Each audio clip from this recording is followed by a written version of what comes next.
Isaiah 53. The Suffering Servant. Who has believed our message, and to whom has the arm of the Lord been revealed? For he grew up before him like a tender shoot, and like a root out of parched ground. He has no stately form or majesty that we should look upon him, nor appearance that we should be attracted to him.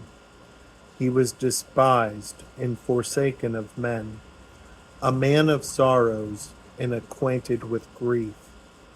And like one from whom men hide their face, he was despised, and we did not esteem him. Surely our griefs he himself bore, and our sorrows he carried.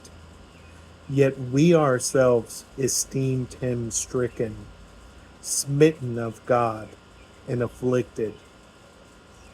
But he was pierced through for our transgressions, he was crushed for our iniquities. The chastening for our well being fell upon him, and by his scourging we are healed. All of us, like sheep, have gone astray. Each of us has turned to his own way, but the Lord has caused the iniquity of us all to fall on him. He was oppressed and he was afflicted, yet he did not open his mouth. Like a lamb that is led to slaughter, and like a sheep that is silent before its shearers, so he did not open his mouth. By oppression and judgment he was taken away. And as for his generation, who considered that he was cut out of the land of the living, for the transgression of my people, to whom the stroke was due. His grave was assigned with wicked men, yet he was with a rich man in his death, because he had done no violence, nor was there any deceit in his mouth. But the Lord was pleased to crush him, putting him to grief.